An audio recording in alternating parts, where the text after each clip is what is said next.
We spend 85% of our lives inside.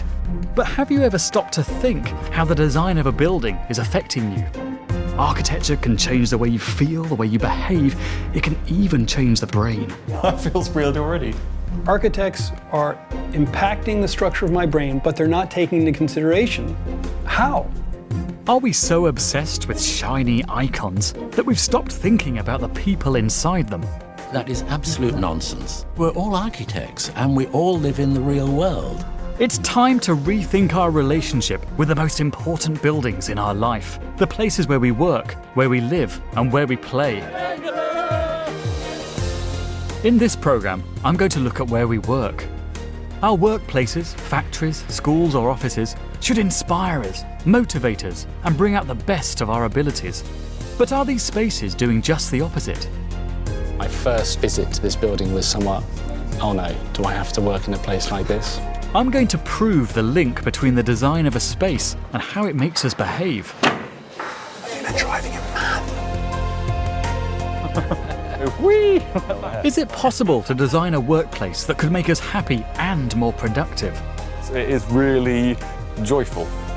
You're never going to look at where you work in quite the same way again.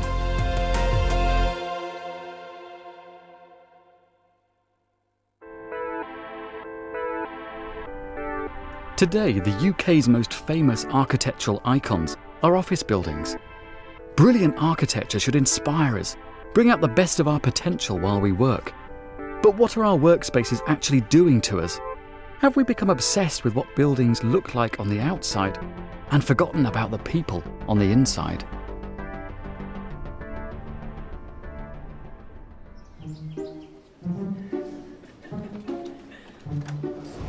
Most of us don't work in architect-designed palaces. We work in places like this, with deep plan, few windows, a low ceiling, fluorescent bulbs blaring above you, and the boss watching over your shoulder, and a jolly picture of a forest to compensate for the miseries.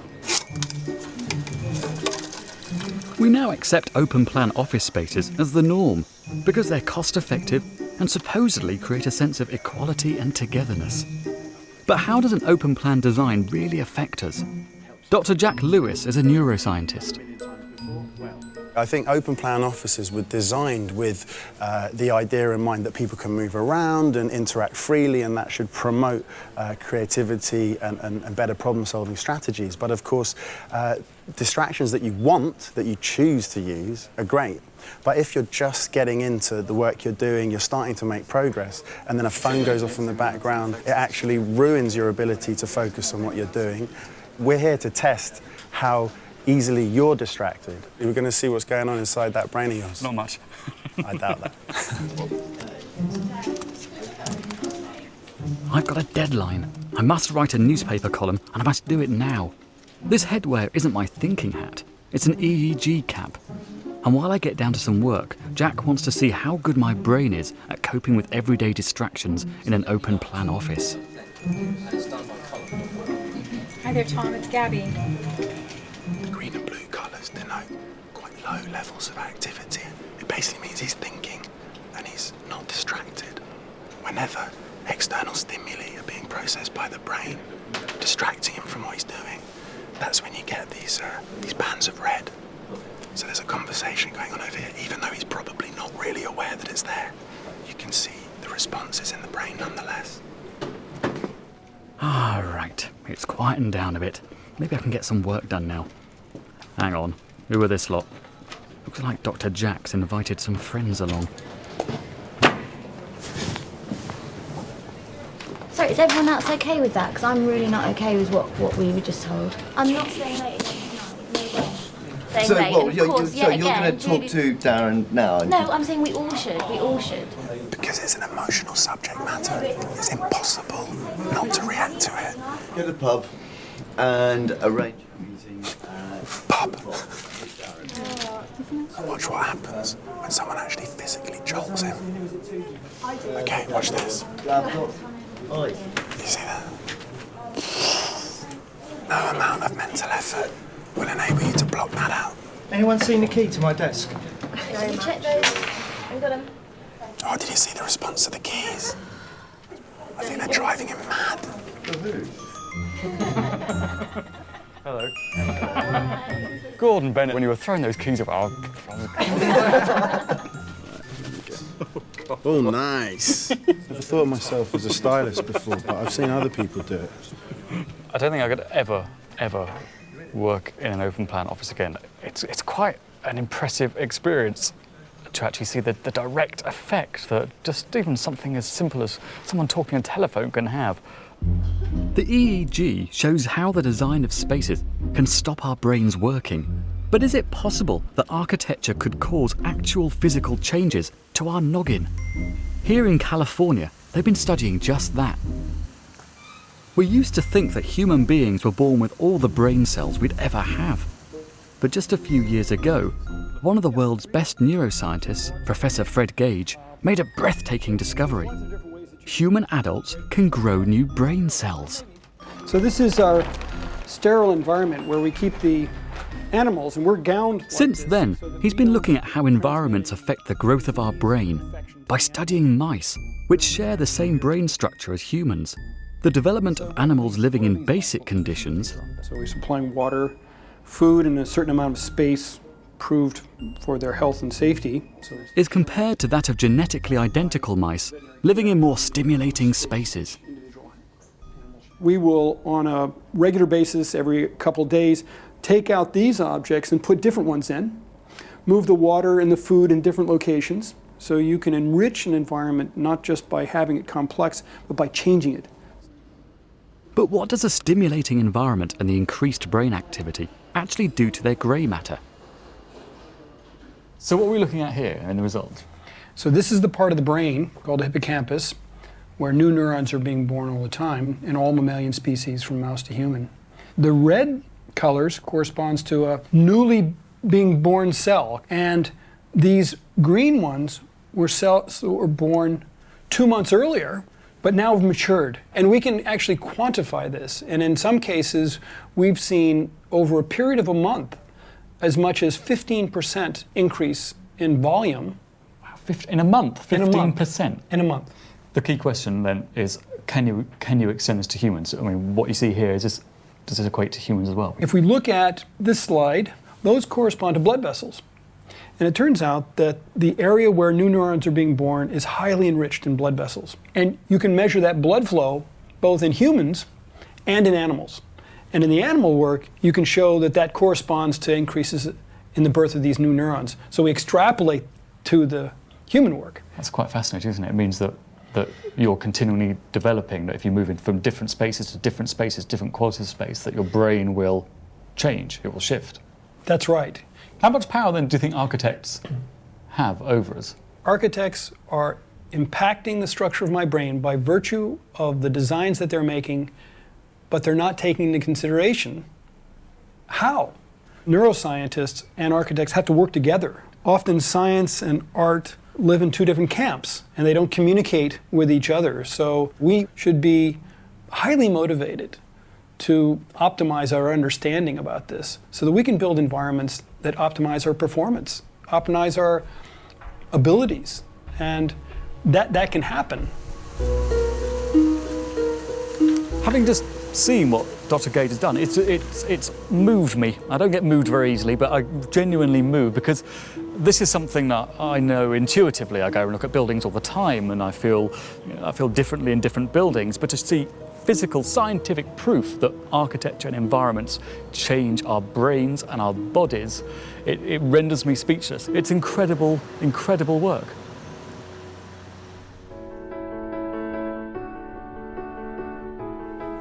Sit up straight. Dyke off. Professor Gage's work proves that building spaces that are stimulating is absolutely vital. Schools are a workplace for teachers, but they're also the first and most formative workplace children will ever experience. This South London school used to be one of the country's worst, and bullying was rife. All that changed when a new headmaster and a team of architects set about massively redesigning the inside of the buildings. It was a revolution, significantly changing the behaviour of the pupils for the better. It began with a simple experiment in the corridors. where the spaces bred physical conflict. What were the kids doing in the long corridors then? You could not avoid physical contact, and we had to make choices. So if I'm going to walk past you, in this sort of situation now, we're walking in the middle. Yeah. We've got to decide. That's basically what happened. Yeah. And most of the time, it was resolved normally. But some of the time, it wasn't. And so you ended up with unintended consequences of simply asking a child to go from one lesson to another. I mean, did you make sort of subtle changes in the early stages? But I decided to spend a few pounds on some cans of paint and to just paint a line in the middle of the corridors and the stairwells and to ask children to walk on the left. Amazingly, for probably 40 or 50 pounds, we reduced the sort of inadvertent conflict by probably 90%. Such simple but effective measures set the school trust in search of a team of architects who could psychologically unpick and reinvent the school spaces. When you came here for the first time, what kind of behaviour did you see? What kind of impact did you think the architecture was having? Yeah. Well, my first impression was there is a fine line between the penal and the education systems. It had all of those institutionalised hallmarks. Every floor looked identical, every door looked identical. I could see every time the bell went, 1,200 people charging down corridors which were too narrow to contain them, and coming to an avalanche of bodies at the end of that run. It wasn't about making choices, it was about following a line. We literally tried to remove the corridors wherever we could and bring all of the circulation into this space. This kind of space was absolutely not available. This was 2 external courtyards. The boys played football and got in trouble because the football would hit the windows, and the girls thought that their allocated garden was pants. So we made doors from the classrooms. What had been external walls were now internal because of the roof. Okay. They could come straight out of a classroom onto this platform, and it made people calm down. It made people more relaxed and less manic, because there was less need to charge down a pipe. Another theme was to de-institutionalize it, and that was done mainly with colour, but also with geometry or anti-geometry. The elements that we added had a very different scale to them. No seams in the floor, but a kind of human scale to the joints of that. These are things which I think matter quite a lot to your perception of how you understand a space automatically. You don't necessarily consider it, but that's how you feel it. The net effect of the physical changes to the building was astonishing.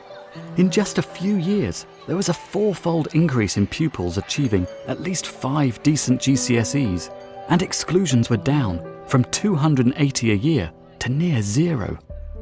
I can say things which people wouldn't normally notice. These lockers have lasted for 5 years and no one's ever damaged a single one. If there's another school in the country that can say that, then I'll say, good on you. I think buildings can be interesting enough for pupils to be stimulated intellectually. I think that the calming effect of certain types of space is beneficial, but perhaps the most difficult one to define is the sense of pride that a beautiful building can instill in all the users, and that's about morale. We did have a great sense of achievement because it was against the odds. Many of the ideas were deemed to be absurd. It was not seen as sensible. By reshaping its spaces, Kingsdale has proved the extreme effect that design can have on our behaviour. So if we know that there's this clear relationship between buildings and that behaviour, why aren't we designing the spaces that we spend every day of our working lives based on the same principles? Why don't our workspaces work?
Today, the inside of most of our office spaces are open plan, but that wasn't always the case.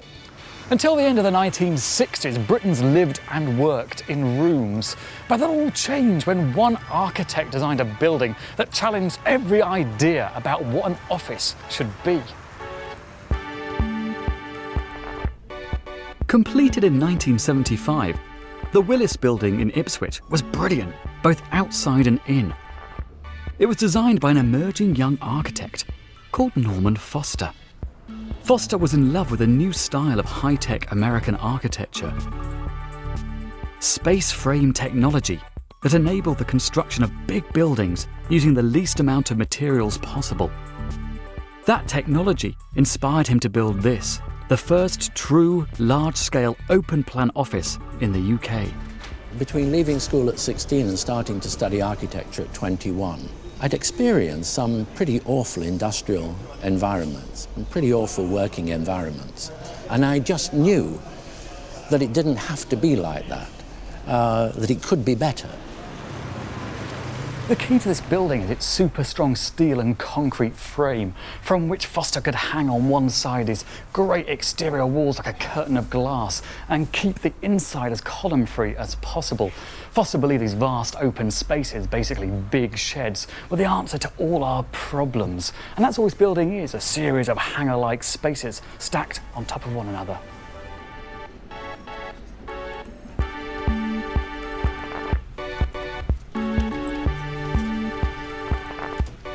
But despite the architectural invention, Foster made great efforts to make the inside of the building work for the people in it.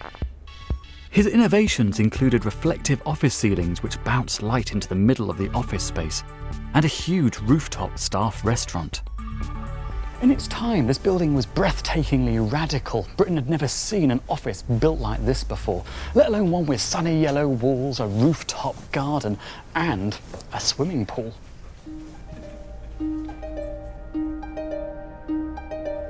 In the 90s, the pool was covered over to make more office space, but the building's Grade 1 listing meant it couldn't be removed. I had no idea that the swimming pool was right in the centre of the building. Well, look, let me pull away where the floor is now.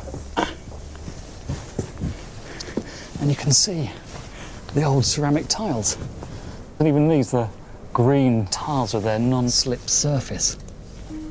So what was it like when there was a swimming pool in here? It's fantastic. Obviously a very different scene to the one that we have in here today, but it's very, very popular with people. And there was very little in the way of other swimming pools in the area at that stage. So quite sort of, I don't know, so forward thinking really to have something in the town at that time and specific to a local employer as well. It gave Willis at that stage certainly a very unique position in terms of an employer that was actually recognising that, you know, life is more than about just work, and there's other things that matter to people as well.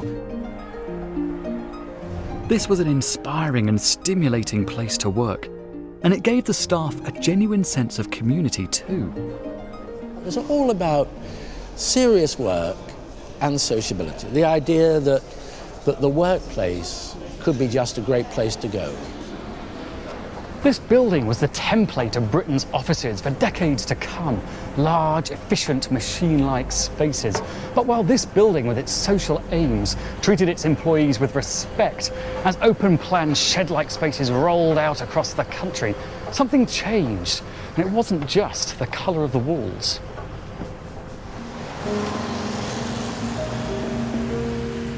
Today, what's missing from our big office buildings is the stimulation, the inspiration, and the community that was found at the Willis Building. All we've retained is the open plan bit. Take consultants Deloitte's new HQ in central London. This is the modern day ideal of the corporate headquarters, prestigious award-winning architecture. There's no doubt that the outside is designed to make a statement, but the inside, well, it's just a lot of beige. When their workforce moved into this building, something went wrong with staff morale. Teamwork declined, productivity fell. My first visit to this building was somewhat, oh no, do I have to work in a place like this? I mean, I shouldn't say that, but in all honesty, it is a very effective, efficient space from an organisation point of view, but it's a space that inspires people, a place that is fun and amazing to come and work in? No, it's not. Guy and his partners have brought in psychologists to see what they can do to fix the space. We noticed that there was a lot of stuff centred on the idea of having a clean desk, a lean space, as people call it. Now, psychologically, that doesn't make any sense at all. Because if you put any other kind of animal in a lean, clean space, it gets unhappy. You'll find that people would feel less at home, less psychologically comfortable, and if they're less psychologically comfortable, they will almost certainly be less productive. We've found links between a lack of psychological comfort and complaints about things like sick office, sick building syndrome. So it may well be the case that if, for example, you've got people saying they've got colds, it's too hot, it's too cold, we're going home because we've got the flu, whatever those reasons are, it may well have absolutely nothing to do with the air conditioning system and everything to do with how they're managed in the space. Craig and his team are beginning experiments to see what effect the simplest of human touches will have on the way that office spaces affect the staff at Deloitte. And we're going to be looking at bringing plants in. So, just bringing a plant in, is that going to make a difference?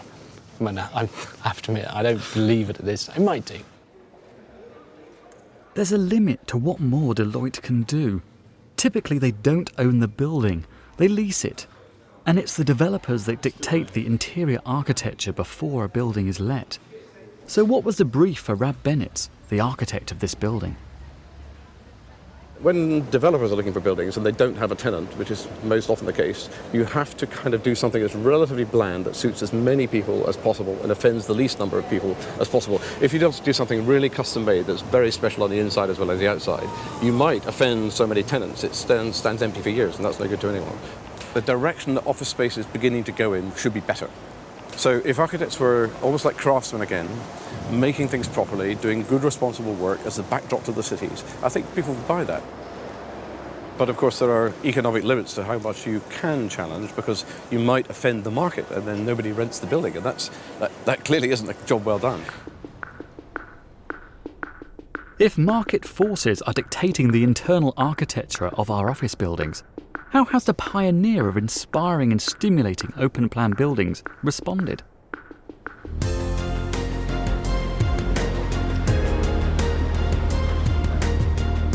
"30 years after he built the Willis building, Norman Foster was commissioned to design a new iconic addition to the London skyline.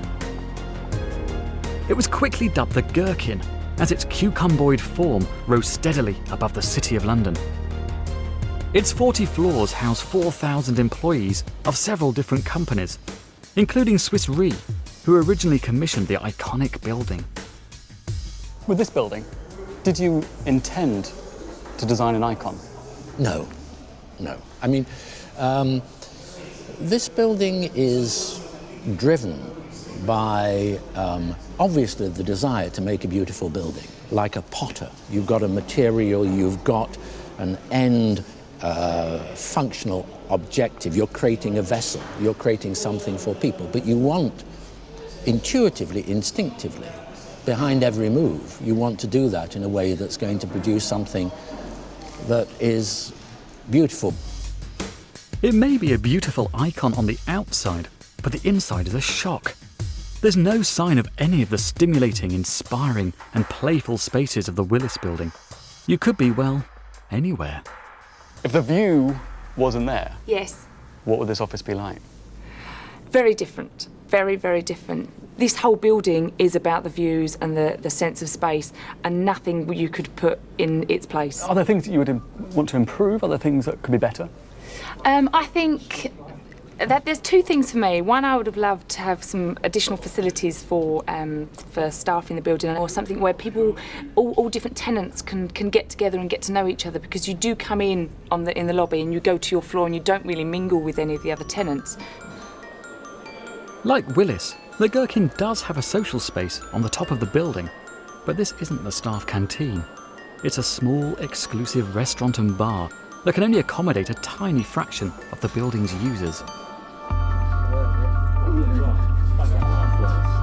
No social integration and very ordinary office spaces.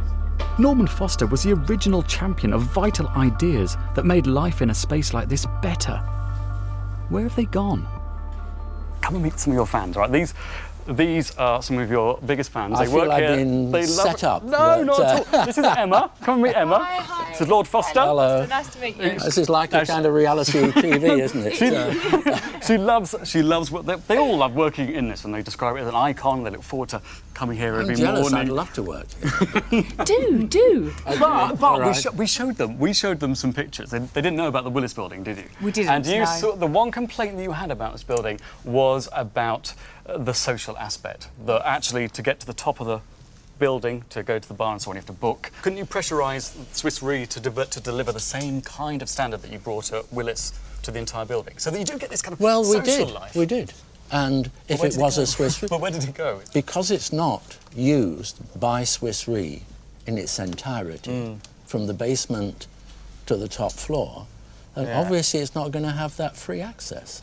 Do you ever feel a bit disappointed that the ideas that you came out in the early 70s that you were promoting to this country have been, I guess, I don't know, bastardised or twisted or dumbed down somehow, so that actually these big floor plates... A mixture of both. A mixture of both. You can see some of those ideas that we've pioneered, and you can see the way that they've, in a way, been misappropriated. That must really annoy you. In the end, unless you're doing a building for yourself or yourselves, you have to let go at some point. So you'll come in a building, you'll see the way it's used, and there'll be kind of shock horror. I don't think it's not a disaster, but you know it could be better.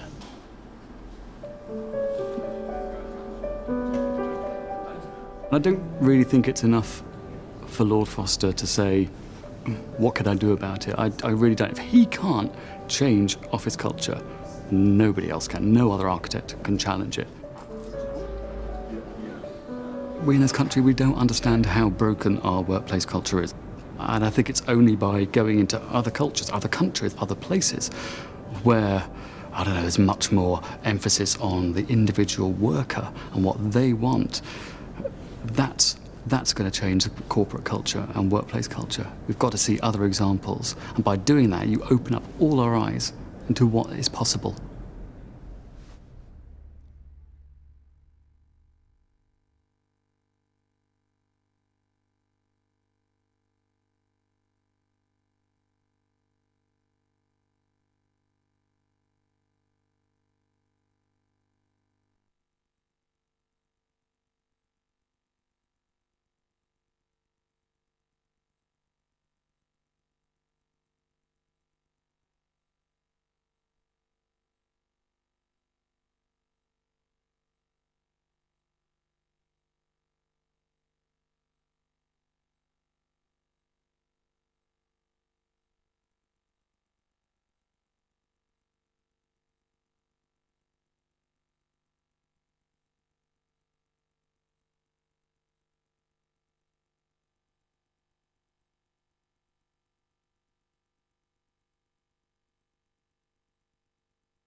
It's clear it's vital to create workspaces that are stimulating, playful and inspiring on the inside, regardless of what they look like on the outside. And if you think that's a challenge for architects of office buildings, imagine how difficult it is when designing a sprawling industrial factory. One British-based architect has proved it's possible here in Germany. Factories are historically laden with a myriad of problems. A hierarchical workforce of manual workers and management, and low morale. When BMW decided to build a new factory here in Leipzig, they looked to resolve such issues using architecture. These are just bog standard production halls. They're neat, they're clean, but there could be any factory anywhere in the world. And this is where 3/4 of the workforce spend their day. You know, hours and hours and hours every day. in just, very repetitive, ordinary activities. And the next one. Yet morale and productivity here are sky high, and all because of the very clever central building that architect Zaha Hadid placed at the heart of this plant. Now this is iconic architecture, but of a very different sort. The outside's pretty special, but it's the inside that's really, really striking. And it's not just the bosses who get to enjoy it.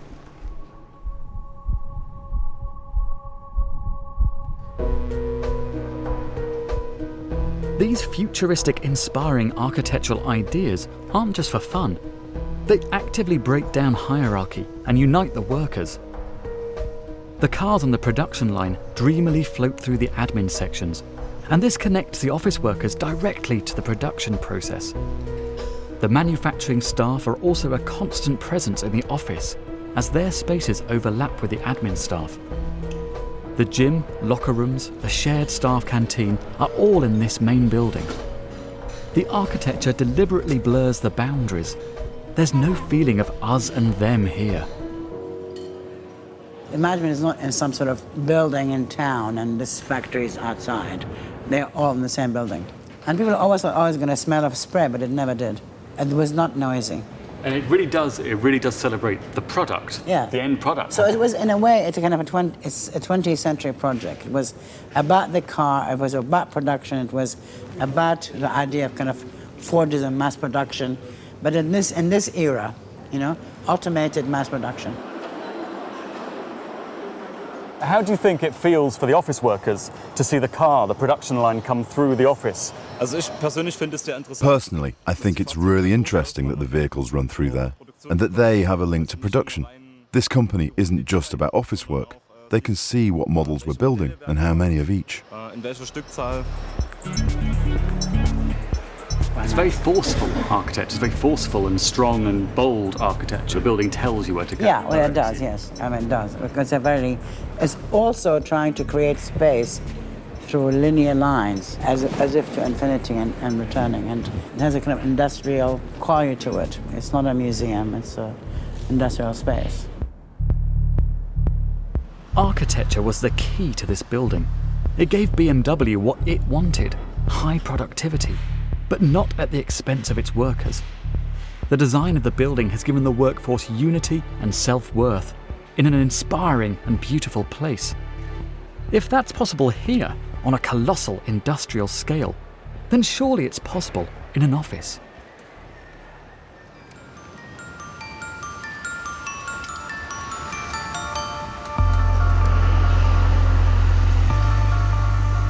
This austere-looking building is the headquarters of Interpolis, an insurance company in Holland. Insurance? Financial services? Not normally known for being the most stimulating work environments, but a Dutch architect has proved otherwise. In the building's central tower, the floors of the offices are pretty empty, and you wonder, where are the employees? Is any work actually getting done?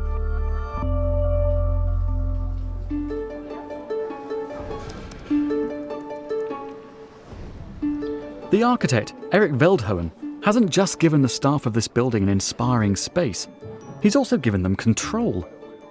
Veldhoven looked at what types of work the staff of the company actually did and designed the building to offer a choice of different spaces for different types of work. We are less than 1/3 of our work time at our private desks. So we don't need all these desks. It's more interested is what are we doing in the other 2/3 of our work time. Create for each activity the best facility. And there it starts. At the foot of the office tower is an extraordinary building, a clubhouse which contains 10 uniquely different areas. Meeting and workspaces blur into social and eating places. It feels more like a vast, luxurious hotel than a financial services HQ. So how do you know when you're coming in here? How do you know where you're going to sit? No, your day starts with what will I going to do today, and then you rethink what's the best place where I can do that. alone or with colleagues, and then you choose one of these places. It's quite incredible the variety of different kinds of space, isn't it? I mean, you over here. The designer of this lighthouse made here a long bench in a lot of light and colorful. Yeah. So it makes people happy. When you have a headache, don't go here. So you've got different designers to design all the different zones or different feelings. Yeah. Right. Yeah. I like these. They make you want to go. Yeah. Whee! Like that. These look a bit like ponytails, you know, on a hair. Like, don't they? Yeah, they look like hair. It's weird. Oh, I mean, it all sounds cheesy coming out of my lips, but it is really joyful. It makes you feel really happy, and it's sort of quite unexpected to feel that in an office environment because obviously I'm not used to. I'm not used to these kind of places. Absolutely. So this is also the office of the future. Oh, this is lovely. Oh, come and look at this. This is fantastic. Talk about this is like a womb-like interior, isn't it? It feels, you feel like you're in a body. Yeah. This is also the office. Yeah. You're loosening everything up. Yes. But then how does the boss keep control? Otherwise you could go off and do whatever you want. Control is not an issue anymore. When you do this, you manage on trust. You make a good system that they can have enough accountability, that they can show what they did. And more than 95% of the people will do the things in the right way. But in the old system, you think that you control everything and everybody, but that's impossible. This is a unique building, and the way they work here is unique too. They've got control, they've got trust, they've got choice. But what will happen if we take all those things away? Welcome, everybody. 4 of the company's staff have volunteered to leave behind their clubhouse. So today, I am going to be your boss. I'm going to be your English boss, complete with bowler hat. And spend a whole day working in rather British conditions that I'll impose. You must clock in and clock out every time you leave the office. So we have forms here. That's including going to the toilet. Do not use any other space in the building. Do not change the temperature. So we're going to tape up the thermostat here. I'm also going to tape up the windows. Don't move any of these tapes, because I'll know. I'll know. I'll be watching. So, welcome to your new workspace. I hope you all enjoy your day. Thank you very much. The workplace they've left behind is startlingly different. The building looks like money has been lavished on it, and it would cost far more than your average office building. But amazingly, that's not the case. This genius design reduced the size of the building by half, which meant the company made a 40% saving on its construction. The people are connected with each other on a very natural way. That makes a lot of creativity, what you don't get when you put people bounded on one place. Productivity in this company raises with 20%. 20%? 20% more productivity. Do you think Britain will ever learn to work better? Yeah, of course, of course. Taking a long time. Yeah, take a long time, but I will help you. As the day draws to a close, how have my volunteers coped, being cooped up in the dull little space I call home? Your boss has arrived. How has the room made you feel? Tired. Tired, yeah. Headache? Headache? Yeah. Really? I'm pain in my shoulders. Do you feel like you've worked better? No. Normally, I do a lot more. Because then I'm happier and I'm smiling and I'm proud about this company. And now I'm just sitting here like... really bored. fed up and bored. What I'm doing. So this guy, he designed your lovely office space. You're a hero. You're a hero. We call him God. You call him God. Wow, that is an accolade. That's quite amazing, isn't it? That this sort of quiet Dutchman has had such a profound impact. Has had this amazing building. What I'd read and what I'd seen doesn't prepare you for the impact of actually being in the space. This isn't an advertising agency full of wacky creatives. It's an insurance company. But this hugely successful reimagining of the entire office culture could not be more different to the British ideal.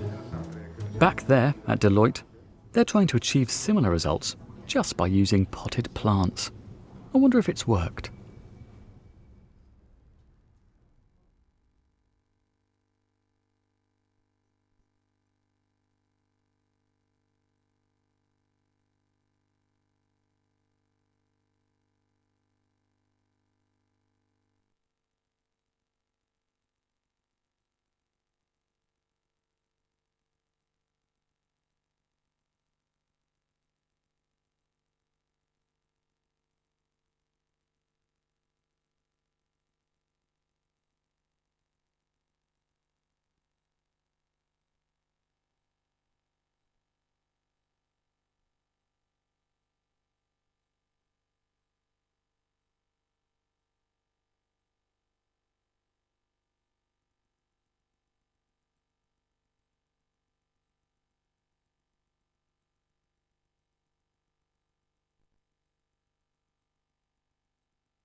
At Deloitte's London headquarters, the management have already started to address the issues created by the architecture. Psychologists have been called in to devise simple tests to humanise a space, make it more homely, even by something as simple as adding a pot plant. We're taking our lean condition as the control, where there are no pot plants. There's a second and rich condition which has been developed by a designer. Here we've got plants that people have chosen themselves, rather than had a choice imposed on them. So there's much more empowerment, there's much more freedom here, Exactly. much more control for the individual people at the desk. Yes. What kind of results are you seeing? In terms of productivity, we're finding that people are significantly higher in terms of their productivity. Here, yeah, just plants. So it's giving people choice and control? Yes. The power is in the people. If you challenge that, and if you try and impose an identity on people, then you make people more stressed, more uncomfortable, and probably less productive too. It's been surprising. I mean, I've had people stopping me in the corridor saying, "Thank you so much for the plants, making this change." Do you think as a company you're going to be willing to give more power to the employees? Yes. Really? Really? Well, you know, Really? yeah, there's always a limit, isn't there? You've got to remember the sort of firm that we are. We're a professional services firm, and we're not advertising. We're not sort of the creative PR end of things. We've just got to match that brand issue with the place. I do feel a bit demoralised. I sort of feel like unless you change the overall structure of an organisation, like Interpolis did, giving power, devolving power, I just don't see how anything else can change. Architecture can only reflect the society it's born into. And if that society doesn't change, architecture won't fundamentally change. It'll just be fiddling around the edges. A pot plant here, a pot plant there isn't going to make a difference in the long run. You've got to change a whole culture, a whole workplace culture.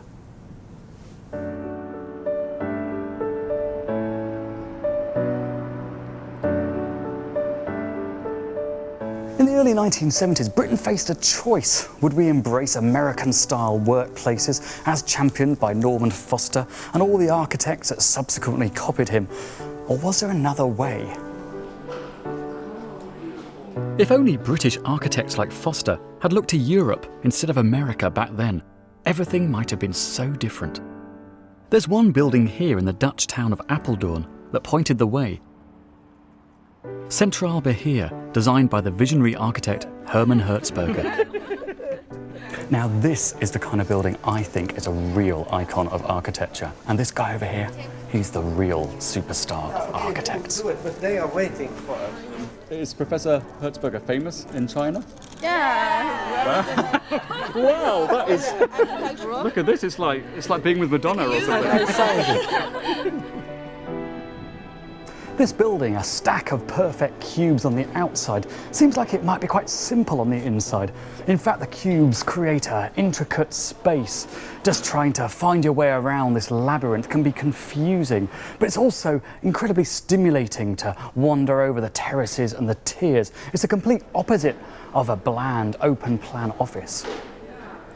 The idea was to make it a city and to make it sort of outside. Yeah. The light coming from above, the material of streets, and this has the feeling of a Mediterranean city. Yeah.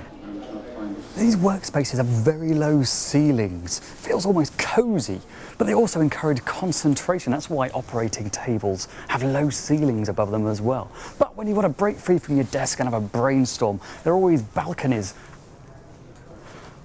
perched out onto this beautiful atrium with natural light flooding down and stimulating sights and sounds everywhere. The thinking was to make individual working places, yet having communication, making it all together one social space. The important thing is we worked very hard on the acoustics. People can talk and you're not too much distracted. Uniquely, when this building opened, the staff were asked to completely furnish their workspaces themselves. So did you come up with the idea of people bringing their own furniture, their own stuff and knickknacks? At that time, that was the end of the 60s, that was a need, an urge for people to show their identity. And they were sort of competing each other with things, with animals. They brought in birds and animals and things. There's one thing I know, that is at the restaurant, was so popular that people who used to go home to their wives for lunch stayed in the building. And of course, there were very many relationships because you see each other all the time. And so this was going to be very free. Yeah. And it caused also marriage problems. Really? The building caused marriage problems? You're to blame. You're to blame. I was to blame. This is what architecture should be. It should be a three-dimensional, stimulating, tactile, human thing. It shouldn't just be about the look of it. Many architects, they get strokes from God, you know, and they, you know, this doesn't work that way. It's not the structure that is important, but what people can do with it. Can you talk a little bit about where that idea came from? Where did this idea disappear is for me a more interesting question, because of course the user is, you know, you're not doing it for yourself. You're doing it to make the life possible. And a whole lifetime in this building was also possible. 40 years after they appeared in this wonderful footage shot here at Central Bahia, 2 of the original staff have only just moved out of the building.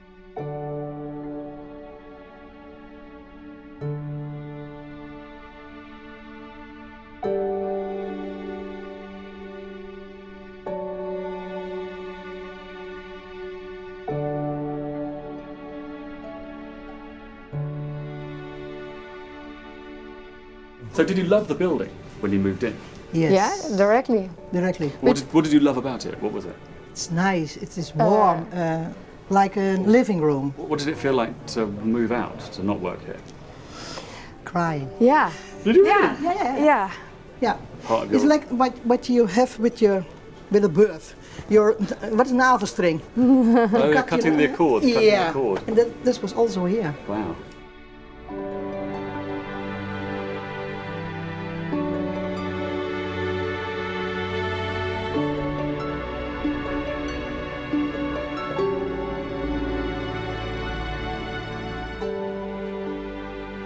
So whose fault is it we've ended up with these broken spaces? Too many architects designed for this moment, the perfect idealized space on the inside, iconic form on the outside. But put the people in here and it just doesn't work.